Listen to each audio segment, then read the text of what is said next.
جناب ارتضیٰ عباس یہاں تشریف فرما ہے، ان کی جتنی بھی ملاقاتیں رہیں اگر 2-4 دقیقوں میں وہ اس کو بیان کر سکیں تو تشریف لائیں۔ حسین مرتضیٰ صاحب یا ان کے مطابق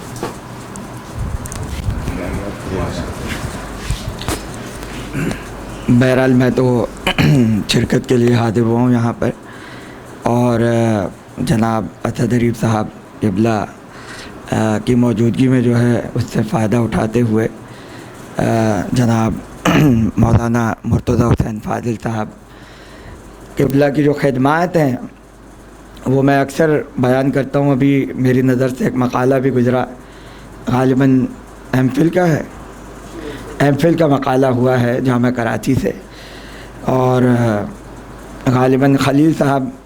نے جو ہے وہ جنہوں نے علامہ طالب جوہری صاحب پر ایم اے کیا تھا، انہوں نے مولانا مرتضیٰ حسین فاضل صاحب پر پی ایچ ڈی کا مقالہ لکھا ہے، ایم فل کا مقالہ لکھا ہے۔ بہرحال وہ کام اپنی جگہ ہے، لیکن میں اکثر یہ بات کہتا ہوں جب ذکر آتا ہے مرحوم کا کہ ان کی جہتیں بہت ہیں۔ عام طور پہ یہ دیکھا گیا ہے کہ علماء جو ہیں وہ زیادہ تر مذہبیات کی طرف ان کا کام ہوتا ہے، لیکن مولانا مرتضیٰ حسین فاضل صاحب خدا ان کے درجات کو بلند فرمائے اور کروٹ کروٹ انہیں جنت نصیب فرمائے کہ انہوں نے جہاں پیغمبر کی سوانح حیات خطیب قرآن کے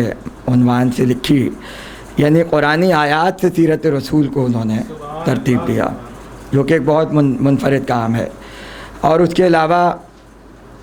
امام زین العابدین کی سوانح حیات اور اس کے ساتھ صحیفہ علویہ کا جو ترجمہ انہوں نے کیا وہ ایک بے مثال کام ہے،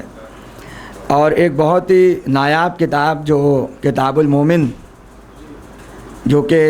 ایک واحد نسخہ اس کا دنیا میں موجود تھا، اس نسخے کو انہوں نے سب سے پہلے اپنے ہاتھ سے عربی میں جو ہے اس کو صاف کیا نسخے کو، اور اس کے بعد اردو ترجمے کے ساتھ جو ہے وہ دونوں متن اردو بھی اور عربی بھی، یہ ان کی بہت بڑی خدمات ہے۔ اور یہ جو کتاب ہے کم سے کم 1000 برس پرانی کتاب، اور اس کا اردو قالب میں اس کو ڈھال کے پیش کرنا میں سمجھتا ہوں بہت بڑا کام ہے۔ غالب پر ان کا کام، پھر مرثیہ پہ ان کا کام، انیس پر، دبیر پر، مرثیہ نگاروں کا تذکرہ انہوں نے لکھا جو ابھی تک مکمل شائع نہیں ہوا ہے، جو انشاءاللہ محمد آغا صاحب اس کو مرتب کر رہے ہیں۔ اس کے علاوہ ایک بہت بڑا ذخیرہ ان کے خطوط کا ہے، جو انہوں نے مختلف اکابرین کو لکھے، علماء کو لکھے، شعراء کو لکھے۔ کچھ خطوط مجھے بھی ان کے ملے تھے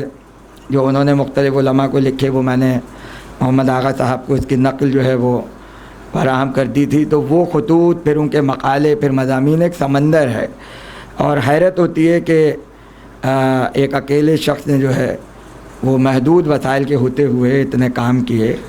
جو ابھی بھی مکمل طور پر احاطہ نہیں ہو پایا کہ انہوں نے کتنا لکھا ہے اور کیا کیا ان کا ابھی غیر مطبوعہ کام باقی ہے۔ تو میں سمجھتا ہوں کہ وہ اگر تمام چیزیں چھپ جائیں تو کئی جلدوں میں جا کر جو ہے وہ ان کا موضوعہ مرتب ہوگا۔ بہرحال بہت میں متشکر ہوں ذاتی طور پہ محمد آغا صاحب کا کہ انہوں نے جو ہے اس تقریب کا انعقاد کر کے جو ہے وہ ڈاکٹر اسد حریف صاحب کے حوالے سے جو یادیں ہیں مولانا مرتضیٰ حسین فاضل صاحب کی، جو کہ یقیناً ادب میں ایک بہت بڑا سرمایہ ہوگا اور آنے والی نسل کے لیے